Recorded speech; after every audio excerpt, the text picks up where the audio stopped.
Lou the layup. The rebound is off. They get it to Jordan. Here's Trump. 3-on-3. Jordan and deep. Jordan all the way. Score!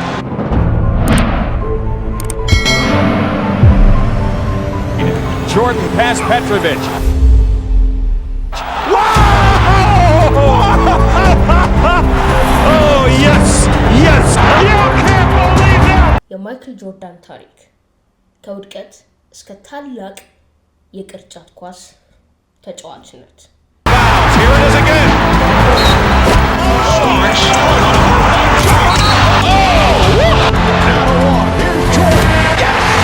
Jordan, 2 seconds to go, puts it up, and scores at the buzzer! Not there, but there he is. What a defensive play by Michael Jordan.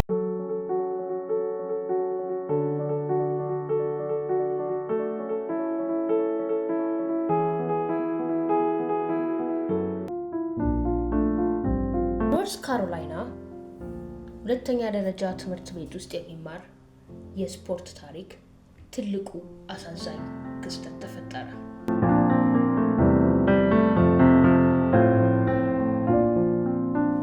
ወጣት ማይክል ጆርዳን የትምህርት ቤቱ ዋና ቡድን አባል ለመሆን የነበረው ህልም በይፋ ተሰበረ።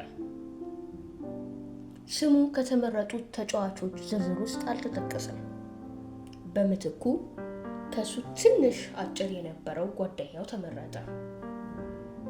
በቃላት ፈጽሞ ሊገለጽ የማይችል ውድቀት። ማይክል ወደ ቤቱ ተመልሶ ራሱን ክፍል ውስጥ ዘጋ። ለመጀመሪያ ጊዜ በቅርጫት ኳስ የተሸነፈው የህይወቱ ትልቅ ጦርነት ገጠመ። ይህ ውድቀት ሊያቆመው ይችል ነበር፣ ሊያሽመደምደውም ይችል ነበር። ነገር ግን በዚያ ምሽት የውድቀት እንባ ወደ ታላቅ ቁርጠኝነት እንዲሁም ወደ ታላቅ ነበልባል ተቀየረ።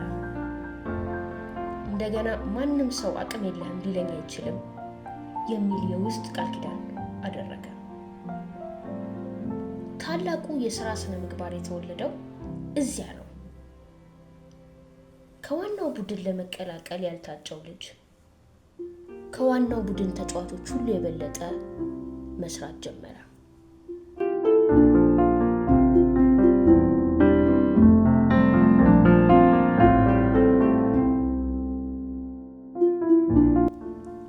ቁመቱ አደገ፣ ችሎታውም በየቀኑ አደገ። በድካም ሰበብ አያቀርብም ነበር፣ ምክንያቱም እያንዳንዱ የላብ ጠብታ ወደ ቀጣዩ ደረጃ የሚያደርሰው መሰረት መሆኑን ያውቅ ነበር። የሁለተኛ ደረጃ ትምህርት ቤቱ በር ውድቅ ቢያደርገውም የዓለም የቅርጫት ኳስ ታሪክ ግን በሩን ከፈተለት። በ1981 ዓ.ም ማይክል ጆርዳን በዲን ስሚዝ መሪነት ወደ ሰሜን ካሮላይና ዩኒቨርሲቲ ገባ። እዚያም በችሎታው የታጨ ተጫዋች ብቻ አልነበረም፣ ራሱንም ደግሞ ለማረጋገጥ የመጣ እጅግ በጣም ቁርጠኛ ሰው ነበር። የጨዋታ ዘይቤው ልዩ ነበር። ፈጣን፣ ከስበት ኃይል ነፃ የሆነና በጨዋታው ላይ ሙሉ በሙሉ ቁጥጥር የሚደረግበት። ትልቁ የመታወቂያ ጊዜ የመጣው በ1982 ዓ.ም ነበር። በኤንሲኤኤ የፍጻሜ ጨዋታ ላይ ነበር። ከጆርጅ ታውን ዩኒቨርሲቲ ጋር በሚደረገው ከባድ ፍልሚያ የጨዋታው የመጨረሻ ሴኮንዶች ነጥቡ እኩል ነበር። ጆርዳን የአንደኛ ዓመት ተማሪ ሆኖ የመጨረሻውን ኳስ የማስቆጠር ኃላፊነት ወሰደ። ኳሱ በእጁ ላይ ሲሆን ሰዓቱ ቆመ። ወሰደው፣ ጣለው። ኳሱ ሰንሰለቱ ውስጥ ገባች። ኖርዝ ካሮላይና አሸነፈ። ይህች ነጥብ ቀላል የድል ነጥብ ብቻ አልነበረችም። የወጣት ጆርዳንን ዕጣ ፈንታ የወሰነች፣ ከኮሌጅ ኮከብነት ወደ ዓለም አቀፍ ታሪክነት የመሸጋገሪያ በር የከፈተች ጥይት ነበረች። የቺካጎ ቡልስ ቡድን በ1984 ዓ.ም በሶስተኛው ድራፍት መረጠው። ቡልስ በወቅቱ አሰልቺና ያልተሳካለትን ቡድን ነበር።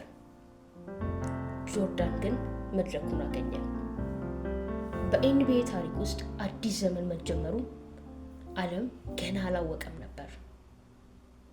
ነገር ግን የቅርጫት ኳስ ሕጎች ሊለወጡ መሆኑን ሰማዩ ያውቅ ነበር። የጆርዳን መምጣት የቺካጎ ቡልስን ከግርጌ ወደ ሰማይ ከፍ አደረገው። እሱ የሚበር ሰው ነበር።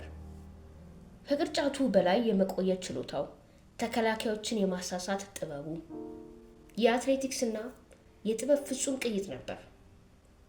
ኤር ጆርዳን የሚለው ቅጽል ስም ተሰጠው። የጫማ ንግዱ፣ ፋሽኑን፣ የስፖርት ማስተዋወቂያውን፣ ሁሉንም ነገር ለወጠ። ግን ወደ ሻምፒዮንነት የሚወስደው መንገድ ቀላል አልነበረም።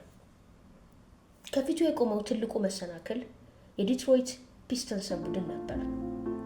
ባድ ቦይስ የሚባሉት የፒስተንሰን ቡድን አባላት የጆርዳን ሕጎች በሚባል የአጨዋወት ዘዴ ፈጥረው ነበር።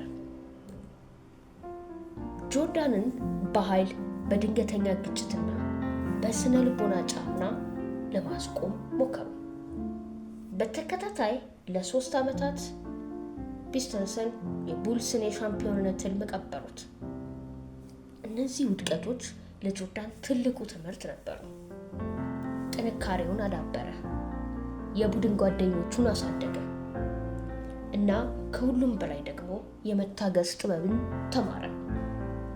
በ1991 ዓመተ ምህረት ጆርዳን እና ቡልስ በመጨረሻ ፒስተንሰንን ጠራርገው አሸነፉ።